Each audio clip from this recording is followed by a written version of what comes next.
गौतम मुनि ने जब राजा को बताया कि वह शिवरात्रि का उपवास करके भगवान शिव के महोत्सव को देखकर लौटे हैं और उन्होंने मार्ग में एक आश्चर्य की बात देखी, तब राजा ने पूछा, ब्राह्मण, आपने मार्ग में कहाँ और कौन सी आश्चर्य की बात देखी है, वह मुझे भी बताइए। तब गौतम जी ने कहा, राजन, गोकर्ण से आते समय एक स्थान पर दोपहर के समय मुझे एक स्वच्छ सरोवर दिखाई दिया।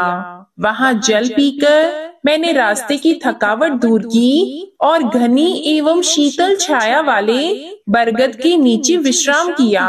उसी समय थोड़ी ही दूर पर मैंने एक अंधी, बूढ़ी एवं दुबली पतली चांडाली को देखा। उसका मुंह सूख गया था, उसने कुछ भी भोजन नहीं किया था और वह अनेक प्रकार के रोगों से पीड़ित थी। उसके सब अंगों में कोढ़ का घाव हो गया था तथा उसमें बहुत से कीड़े पड़ गए थे। उसकी कमर में रक्त से सना हुआ एक फटा पुराना वस्त्र लिपटा हुआ था।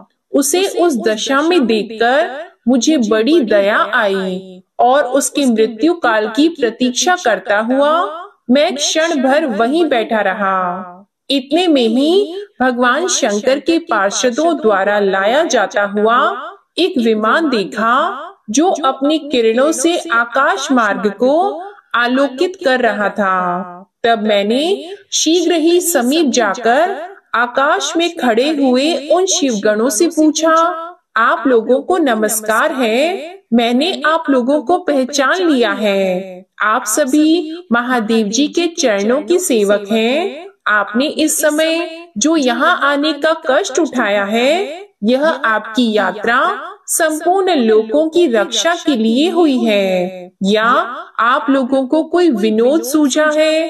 कृपा करके मुझे यह बताइए, आप यहाँ किस लिए पधारे हैं? तब शिवजी के दूत बोले, मुने, यह सामने जो बूढ़ी चांडाली मर रही है, इसी को ले जाने के लिए भगवान शिव ने हमें आदेश दिया है। यह सुनकर मैंने पूछा, अहो, यह महापाप आत्मा घोर चांडाली इस दिव्य विमान पर बैठने की अधिकारिणी कैसे हो सकती है? यह तो जन्म से लेकर जीवन भर प्रायः अपवित्रता में ही डूबी रही है, पाप मग्ना एवं पाप का अनुगमन करने वाली है। इस दुराचारिणी को आप लोग शिवलोक में क्यों ले जाना चाहते हैं? इसने कभी शिवजी का पंचाक्षर मंत्र नहीं जपा, शिवजी का पूजन नहीं किया और न कभी भगवान शंकर का ध्यान ही किया है। सत्संग से सदा दूर रहने वाली इस अत्यंत क्रोधी स्वभाव वाली स्त्री को आप लोग भगवान शिव के लोक में कैसे ले जाना चाहते हैं? अहो, ईश्वर की इस लीला का रहस्य देहधारियों की समझ में आना कठिन है, जिसमें पाप आत्मा प्राणी भी दया करके परम पद में पहुँचाए जाते हैं। मेरे ऐसा कहने पर देवाधिदेव भगवान शिव के दूत इस प्रकार बोले, महामते, यह कर्मों के परिपाक से प्राप्त होने वाली गति देखो, जो कि एक नीच से नीच नारी भी आज रोग शोक से रहित परम धाम पर आरूढ़ हो रही है। इसने पूर्व जन्म में अन्न दान आदि नहीं किया था, अतः भूख प्यास आदि क्लेशों से यहाँ पीड़ित हो रही है। इसने जो मदिरा के नशे में अंधी होकर बड़ा भयंकर पाप कर डाला था, उसी के फल से यह जन्मांध हो गई है। पूर्व जन्म में इसने जानबूझकर गाय के बछड़े को खाया था, इसलिए इस जन्म में यह अतिशय निंदित चांडाली हुई। इसने सदाचार का मार्ग त्याग कर पूर्व जन्म में व्यभिचार के मार्ग को अपनाया था। उसी अकथनीय पाप से इस जन्म में यह दुराचारिणी और दुर्भाग्यवती हुई। विधवा होकर भी इसने दूसरे पति का आलिंगन किया। उसी महान पाप के कारण इसके शरीर में कोढ़ के बहुत से घाव हो गए हैं। इसने काम वेदना से व्याकुल होकर स्वेच्छा अनुसार शूद्र से रमण किया। उस पाप के कारण इसे महारक्त पीप और कीड़ों से पीड़ित होना पड़ा है। इसने कभी उत्तम व्रतों का पालन नहीं किया, यज्ञ पूजा नहीं की, कुआं आदि खुदवाने या बगीचे लगाने का काम नहीं किया, उसी पाप से यह सब प्रकार के भोग साधनों से रहित होकर दुख पा रही है। पूर्व जन्म में इस मूढ़ स्त्री ने मदिरा पान किया था, उसी पाप से यह महायक्ष्मा की पीड़ा और हृदय शूल से तड़प रही है। हे मुनि श्रेष्ठ, विवेकी महात्मा यहीं पर सब मनुष्यों में उनके संपूर्ण पाप चिन्ह देखते हैं। यहाँ जो बहुत से रोगों द्वारा पीड़ित और पुत्र तथा धन से हीन है, जो दुष्ट लक्षणों से क्लेश पाने वाले और लाज छोड़कर भीख मांगने वाले हैं, वस्त्र, अन्न, पान, शैया, भूषण और अभ्यंग आदि से वंचित, कुरूप, विद्याहीन, विकल अंगों वाले यानी लूले, लंगड़े आदि, कुत्सित भोजन करने वाले, दुर्भाग्यवान, निंदित तथा दूसरों के सेवक हैं, ये सभी पूर्व जन्म में बड़े भारी पापी रहे हैं। इस प्रकार यत्न पूर्वक विचार करके और संसार के मनुष्यों की दशा देखकर विद्वान पुरुष कभी पाप नहीं करता। यदि करे तो वह आत्मघाती है। जीव का यह मनुष्य शरीर अनेक प्रकार के सत्कर्मों का एकमात्र साधन है। इसके द्वारा सदा शुभ कर्मों का ही सेवन करे, पाप कर्मों को सर्वथा एवं सर्वदा त्याग दे। सुख की इच्छा रखने वाले को पुण्य करना चाहिए। मनुष्य का यह शरीर अत्यंत दुर्लभ होता है। इसे पाकर जो कोई भी अपना हित चाहने वाले मानव एकमात्र भगवान शिव की शरण लेता है, एक चित्त होकर उन्हीं का ध्यान करता है, वह समस्त पातकों से तर जाता है। पहले इस दुराचारिणी स्त्री के मुख से असावधानी में शिवजी का नाम उच्चरित हुआ था। श्री गोकर्ण क्षेत्र में शिवरात्रि को उपवास करके रात में इसने जागरण किया और शिवजी के मस्तक पर बिल्व पत्र चढ़ाया है। उसी का जो उत्तम फल है उसे यह आज भोगने जा रही है। यह सब तुम अपनी आंखों देखते हो। तब गौतम जी कहते हैं, राजन, इस प्रकार कहकर उन शिव दूतों ने उस चांडाल की योनि से जीव को खींचकर उसे दिव्य तेज से संपन्न कर दिया। उस नारी को दिव्य शरीर की प्राप्ति हुई और वह तेज की राशि से उद्भासित हो उठी। इसके बाद शिव के दूतों ने प्रसन्न होकर उसे विमान पर बिठाया। वह परम उदार रूप और लावण्य से सुशोभित तथा दिव्य वस्त्र धारण करने वाली हो गई। उसकी देह से सब ओर दिव्य सुगंध और दिव्य प्रकाश फैल रही थी। वह विमान पर बैठी हुई शिवजी के चरणाविंदों का स्मरण कर रही थी। उसे वे पार्षद भगवान महादेव जी के समीप ले गए। उस समय सब लोकपाल आश्चर्यचकित होकर यह सब देख रहे थे। राजन, गिरिजापति भगवान शंकर के प्रति लेश मात्र भक्ति का यह अत्यंत आश्चर्यजनक महात्म्य मैंने तुम्हें बताया है, जो समस्त पाप राशि का विनाश करने वाला है। तब राजा ने पूछा, भगवान, परमेश्वर शिव का उत्तम लोक कैसा है? यदि आपकी मुझ पर दया है तो मुझे शिव लोक का लक्षण बताइए। तब गौतम जी बोले, ब्रह्मा आदि देवेश्वरों के लोकों में भी जो अत्यंत दुर्लभ आनंद है, वह जिस दिव्य धाम में नित्य निरंतर विद्यमान रहता है, वही परमेश्वर शिव का लोक है, जहाँ सब लोगों को लांघ कर जाना होता है, जिसमें दिव्य प्रकाश स्थित है तथा जहाँ अविद्यामय अंधकार का कहीं लेश मात्र भी संयोग नहीं है। वही परमेश्वर शिव का लोक है, जहाँ काम, क्रोध, लोभ और मद आदि विकार निवास नहीं करते तथा जहाँ जन्म आदि अवस्थाएं प्राप्त नहीं होती, वह परमेश्वर शिव का लोक है। जो लोग भगवान शिव की भक्ति से परिपूर्ण है, वे ही इस दिव्य धाम में जाते हैं। जो भगवान शंकर की कथा सुनने और कहने में हर्ष का अनुभव करते हैं, केवल शांति में जिनकी स्थिति है, जो सब प्राणियों के अकारण सुहृद और मोह रहित हैं, ये संसार चक्र को लांघकर भगवान शंकर के आनंदमय धाम को पाकर सुखी होते हैं। राजेंद्र, इसी प्रकार तुम भी गोकर्ण क्षेत्र में भगवान शंकर के स्थान पर जाकर उनके दर्शन से समस्त पाप राशि का निवारण करो और कृतकृत्य हो जाओ। वहाँ सब समय में स्नान करके महाबल शिव की पूजा करो और शिव चतुर्दशी को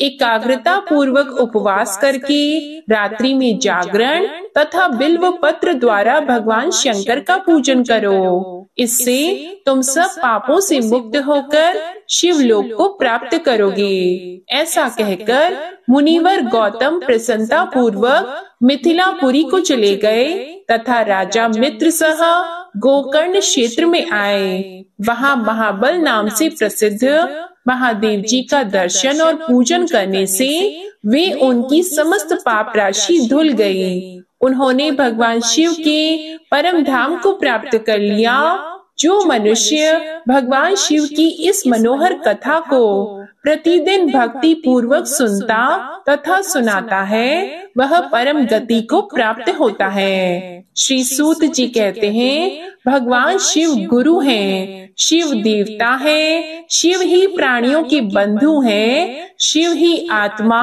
और शिव ही जीव हैं। शिव से भिन्न दूसरा कुछ नहीं है। भगवान शिव के उद्देश्य से जो कुछ भी दान जप होम किया जाता है, उसका फल अनंत होता है। यह समस्त शास्त्रों का निर्णय है। जो एकमात्र भगवान शिव का भजन करता है, वह सब बंधनों से मुक्त हो जाता है। जो प्रीति अपने पुत्र, स्त्री और धन में की जाती है, वही यदि भगवान शिव की पूजा में की जाए तो वह उद्धार कर देती है। इसलिए कितने ही महात्मा पुरुष भगवान शिव की पूजा के लिए संपूर्ण विषय रूपी मदिरा को छोड़ देते हैं। वही जीवा सफल है जो भगवान शिव की स्तुति करती है। वही मन सार्थक है जो शिव के ध्यान में संलग्न होता है। वे ही कान सफल हैं जो उनकी कथा सुनने के लिए उत्सुक रहते हैं, और वे ही दोनों हाथ सार्थक हैं जो शिव जी की पूजा करते हैं। वे नेत्र धन्य हैं जो महादेव जी की पूजा का दर्शन करते हैं। वे मस्तक धन्य हैं जो भगवान शिव के सामने झुक जाता है। वे पैर धन्य हैं जो भक्ति पूर्वक शिव के क्षेत्रों में सदा भ्रमण करते हैं। जिसकी संपूर्ण इंद्रियां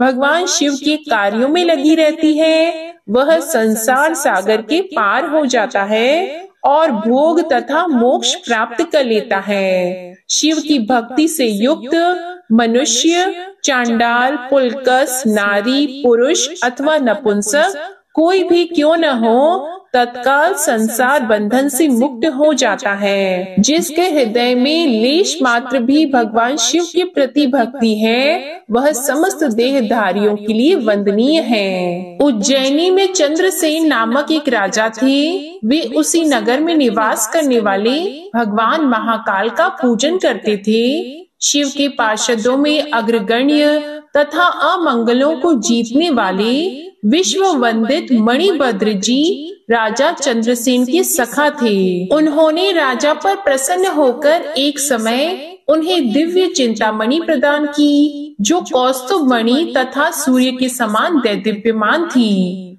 वह देखने, सुनने अथवा ध्यान करने पर भी मनुष्यों को मनोवांछित वस्तु प्रदान करती थी। राजा उस चिंतामणि को कंठ में धारण करके जब सिंहासन पर बैठते थे, तब देवताओं में सूर्य नारायण की भांति उनकी शोभा होती थी। राजा चंद्रसेन के विषय में यह सब बात सुनकर समस्त राजाओं के मन में उस मणि के प्रति लोभ की मात्रा बढ़ गई और वे क्षुब्ध रहने लगे।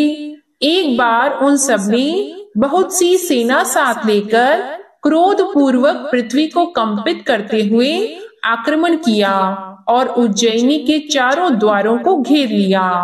अपनी पुरी को घिरी हुई देखकर राजा चंद्रसेन भगवान महाकाल की शरण में गए और मन में संदेह रहित करके दृढ़ निश्चय के साथ उपवास पूर्वक दिन रात अनन्य भाव से भगवान गौरीपति की आराधना करने लगे। उन्हीं दिनों उस नगर में कोई ग्वालिन रहती थी जिसके एकमात्र पुत्र था।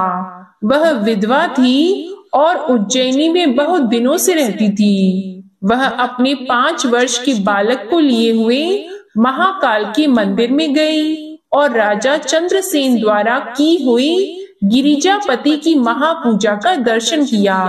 शिव पूजा का वह आश्चर्यमय उत्सव देखकर उसने भगवान को प्रणाम किया और पुनः अपने निवास स्थान को लौट आई। ग्वालिन के उस बालक ने भी वह सारी पूजा देखी थी, अतः घर आने पर उसने कौतूहलवश शिवजी की पूजा प्रारंभ की, जो संसार से वैराग्य प्रदान करने वाली है। एक सुंदर पत्थर लाकर उसे घर से थोड़ी ही दूर पर एकांत स्थान में रख दिया और उसी को शिवलिंग माना। फिर अपने हाथ से मिलने लायक जो कोई भी फूल दिखाई दिए उन सब का संग्रह करके उस बालक ने जल से शिवलिंग को स्नान कराया और भक्ति पूर्वक पूजन किया।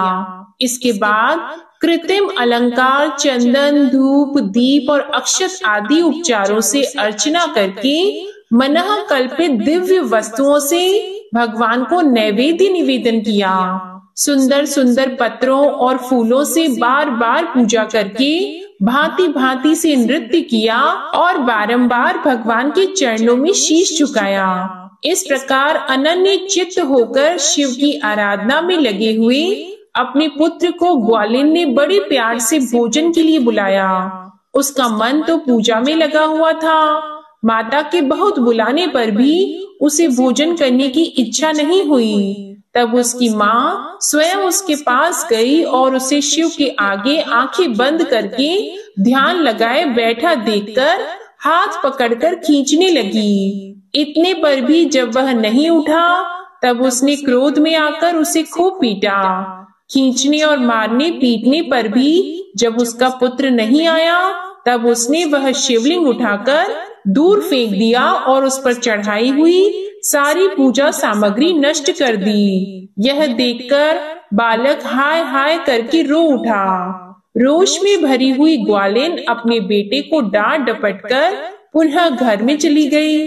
भगवान शिव की पूजा को माता के द्वारा नष्ट की हुई देखकर वह बालक देव देव महादेव की पुकार करते हुए सहसा मूर्छित होकर गिर पड़ा। उसके नेत्रों से आंसुओं की धारा प्रवाहित हो रही थी। 2 घड़ी बाद जब उसे चेत हुआ तब उसने आंखें खोली और देखा उसका वही निवास स्थान परम सुंदर शिवालय हो गया था। यह सब देखकर वह सहसा उठा और हर्ष से परमानंद के समुद्र में निमग्न सा हो गया।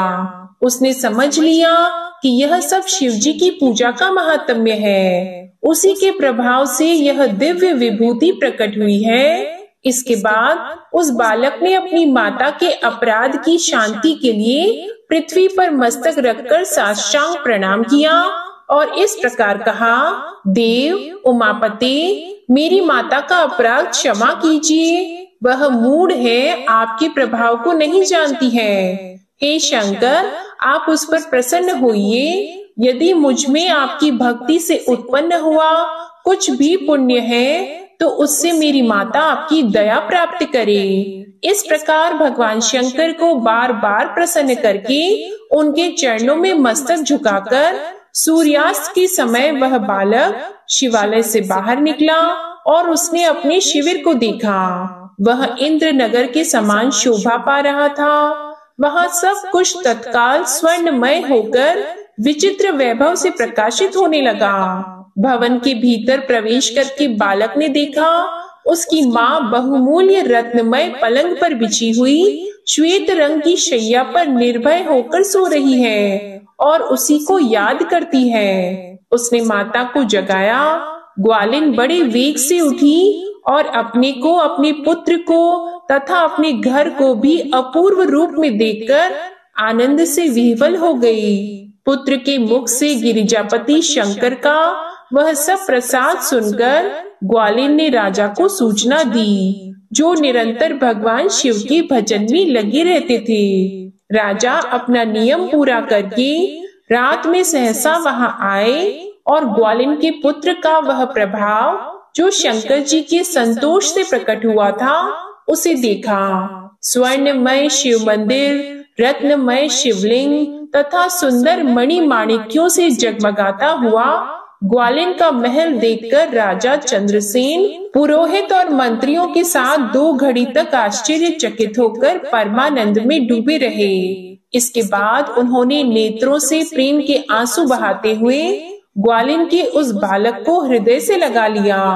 भगवान शिव के इस अद्भुत महात्म्य की चर्चा समस्त पुरवासियों में बड़े वेग से फैली और यही कहते सुनते वह रात मानो क्षण भर में व्यतीत हो गई। युद्ध के लिए आए हुए और नगर को चारों ओर से घेर कर खड़े हुए राजाओं ने भी प्रातः काल दूतों के मुख से यह परम अद्भुत समाचार सुना। सुनते ही उनके मन से वैर भाव निकल गया। उन्होंने सहसा हथियार डाल दिए और चकित होकर महाराज चंद्रसेन की आज्ञा से नगर में प्रवेश किया। उस रमणीय नगरी में प्रवेश करके भगवान महाकाल को प्रणाम करने के बाद सब राजा उस ग्वालिन के घर पर आए। वहां राजा चंद्रसेन ने आगे बढ़कर उनका स्वागत किया। वे बहुमूल्य आसनों पर बैठे और प्रीति पूर्वक विस्मित एवं आनंदित हुए।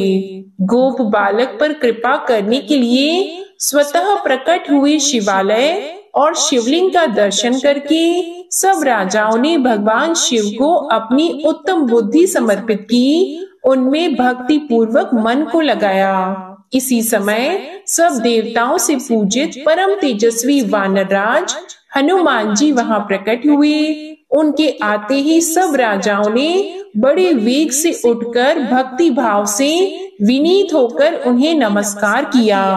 तब हनुमान जी ने कहा, राजाओं, भगवान शिव की पूजा के सिवा देहधारियों के लिए दूसरी कोई गति नहीं है। यह बड़े सौभाग्य की बात है कि इस गोप बालक ने शनिवार को प्रदोष व्रत के दिन बिना मंत्र के भी शिव का पूजन करके उन्हें पा लिया। शनिवार को प्रदोष व्रत समस्त देहधारियों के लिए दुर्लभ है। कृष्ण पक्ष आने पर तो वह और भी दुर्लभ है। गोप वंश की कीर्ति बढ़ाने वाला यह बालक संसार में सबसे अधिक पुण्यात्मा है। इसकी वंश परंपरा में 8वीं पीढ़ी में महायशस्वी नंद उत्पन्न होंगे, जिनके यहाँ साक्षात भगवान नारायण उनके पुत्र रूप से प्रकट होकर श्री कृष्ण के नाम से प्रसिद्ध होंगे। आज से यह गोपाल नंदन संसार में श्रीकर नाम से विख्यात होगा।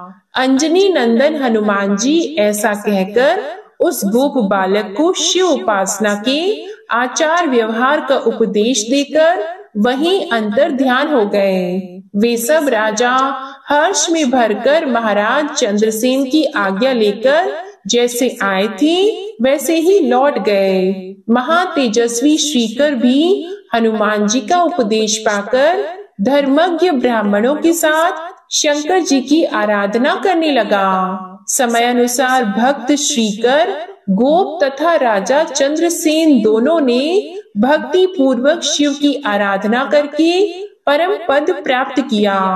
यह परम पवित्र उपाख्यान कहा गया है। यह गोपनीय रहस्य है, सुयश एवं पुण्य समृद्धि को बढ़ाने वाला है तथा गौरीपति भगवान शिव के चरणाविंदों में भक्ति भाव की वृद्धि और पाप राशि का निवारण करने वाला है। आज का अध्याय यहीं समाप्त हुआ।